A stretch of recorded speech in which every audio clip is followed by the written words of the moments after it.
Hi, and welcome to Say Anything with Keena B. I am Keena B. Welcome. I'm so happy that you're here. I hope you enjoyed the last episode. I was going over notes that I had for this podcast, and apparently I had a recording about potential jokes because somewhere in my mind, I thought that I was a little bit funny. I still do think I'm funny because when I listened to the joke, I laughed. I laughed at myself and I laughed at the joke itself.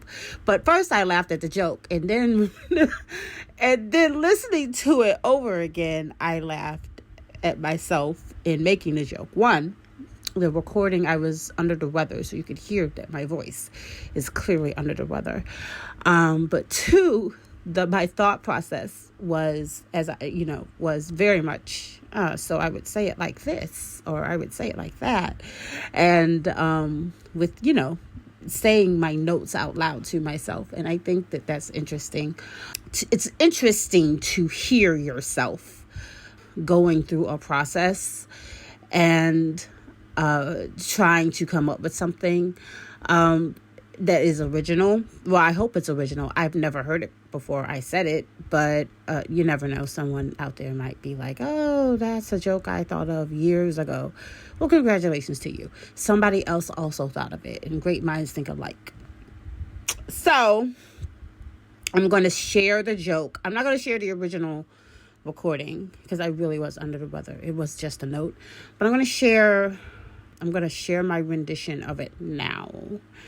Okay, so have you ever thought about how people who have no butt, B-U-T-T, behind or ass sit down? Like, how they know how to sit down? How do they know where to place the potential backside? Because looking at them, they have no backside. It is all, well, technically they do have a backside because it's all back, right? But they don't have a butt. They don't have a protruding butt. And so I always wondered, how do they know how to sit down? How do they know where to sit down? Not how, because I know their knees bend, but where it plants on the chair. Where does it end? Where does it bend? It's just a question that I ask myself. And I wonder if they ever had any confusion, because they have back to leg with no acetone. If that made you smile or chuckle or giggle in any way, I'm glad. What are we going to talk about today? We are not going to talk about comedy, but we will talk about the potential for doing new things or trying new things. Because what is life but an opportunity to try new things? And I think a lot of times we just get stifled by the idea and people's opinions about who we are or what we should be doing based on our past. In particular, or specifically, especially, I used a lot of words there. I finally landed on one.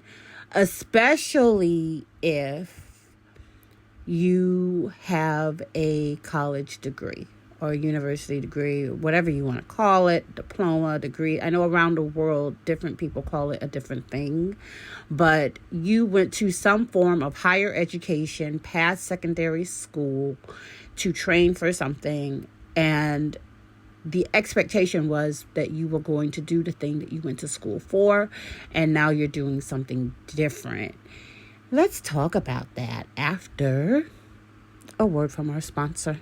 The holiday season is fast approaching, but anytime is a good time to show a loved one how much you care. At WMBS Market, we specialize in local and global artwork. Find spectacular work by Zambian modern artist Ringo Bryant's Chilashe, Florida ceramist Gloria Nicholson, and naturalist painter Lily M. Clark. Alternative payment options are available on select artwork. Located at 23 North Madison Street, Quincy, Florida, in the historic downtown area. WMBS Market. Come for the culture, return for the connection. And I am back, and so are you. What were we talking about? Doing something different even though you have a degree or a diploma, you studied something for a very long time. Maybe you went to technical school. Whatever it was, you trained for something, and then you got out like you escaped. You somehow managed to run from that thing you studied for, and now you're doing something completely different. Leave a comment if you're doing something completely different than what you went to school to study for, whatever it was. Maybe you studied cosmetology and now you're in culinary. Maybe you studied culinary and now you are a CPA, certified public accountant. Maybe you went to school to be a doctor and now you're an actor. I see a lot of those individuals. Whatever it is, tell me what you studied and where you ended up. This is also interesting to me because I did study a couple of things, but I think what I'm doing right now actually coincides with my first degree, which was communications. There's not much that doesn't merge into communications. I went to a liberal arts college. I studied communications, like I said. So there's not really a lot of fields or industries require some type of communications experience, study, whatever. So I can't say that there wasn't much that I can go into that would not require something that I studied. However, I went on from that to study law, and I am not engaged in the legal field at all, So that I see a lot as well. I've come across many graduates of law school who are doing something the complete opposite of law. So I wonder, what is it that you studied that you are not doing? Do you love what you're currently doing, or did you just fall into it? Do you hate what you're currently doing and wish that you had continued on the path that you started your training on? What were the circumstances that led to you switching fields? A lot of times I know finances can come into play, maybe just discontent with a field. I have to say this. I don't think that people are all the same. There are individuals who are meant to do one thing their entire lives, and they are perfectly satisfied with that. And more power to them for finding that thing early and being able to master it and continue it. But then there are those, such as myself, who find something, have a profound interest in it, and still may have a profound interest in it, but it's not the one thing that they want to do their entire lives. They want to switch it up a little bit every now and then. But they tend to have what I would call a common thread of an interest that is weaved throughout every other career that they choose. And no matter how far away from what they studied they go, they still have that common thread in there that is shows up no matter what industry they go into. And that's the thing I think people need to really focus on, is what is the thing that you like to do within the industries that you're doing that is common? Because that might be the thing that you need to really focus in on. For me, it's writing and talking. Even though I can be a quiet person, I do like to talk. I like to have conversations. So no matter what career I have had to write, and I have had to engage in conversation. I am sure that in a lot of industries that you find people in, that there's that one thing that they just really hone in on, that they're really, really good at. And they just continue to be good at it no matter what industry they go into. I think that is the thing that people should, that is the skill set. It's a skill set, and it might be a gift. It might be your natural gift and ability that you were born with, that's why no matter where you go, you put it to use. And then you have to really train yourself into knowing the other things that are on top of that help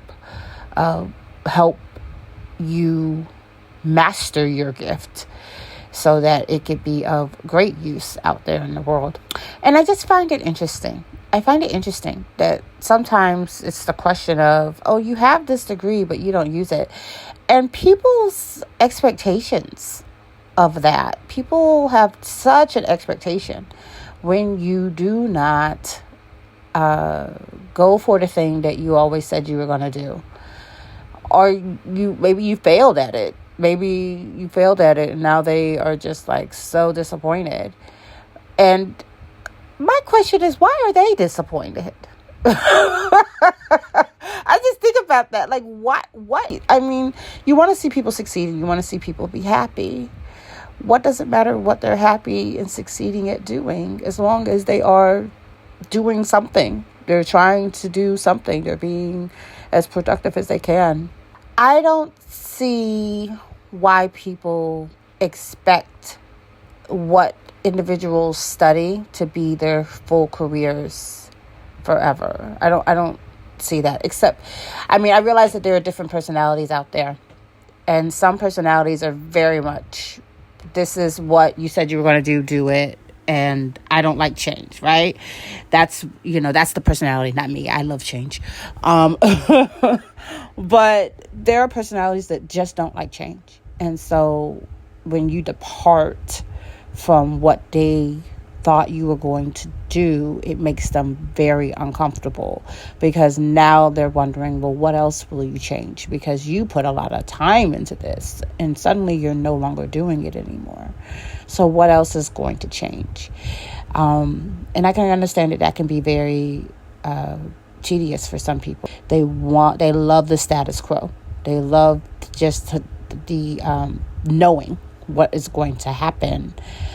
But then again, like I mentioned, there are personalities that, I'll get as good as I can get at this, and then I'm going to move on to something else that will bring me happiness or joy when I get up in the morning, or joy throughout the day. Nothing is without challenge, right? I don't think that individuals who switch up their careers are not looking for a challenge. I've heard that sentiment before, that individuals who switch careers just are not up for the challenge. And I don't think that's the truth. At a lot of businesses, people still have to deal with change within the business itself. I think that when people change, it's just a different way of challenging themselves and elevating themselves to a different call that maybe they've always felt that they've had but never fulfilled. And I just think that we should just give each other a break, right? Because as long as they're not out there breaking the law to get something done, then we're all just being a part of the process of contributing to this society in the best ways that we know how, and living our lives day to day. Okay, so that is my ramblings for today. You're doing what? But you have a degree. I hope you all found it interesting. Leave a comment. Are you doing something that you didn't study for, but you've had, you found it to be a challenge and you're enjoying it? Do you trade up jobs every 3 to 5 years? Even if you're at the same place, do you get lateral moves or promotions every 3 to 5 years just so you can be out of the position that you were in? Or are you the person who stays in the same position? 30 years, retire, and that's good for you. Either way, I think it's fine. Wherever you land, as long as you're happy, you need to do that thing. Thank you for joining me. See you on the next one. Remember to like, subscribe, share, and if you love it, put on your notification button so that you can hear it again. Always leave a review.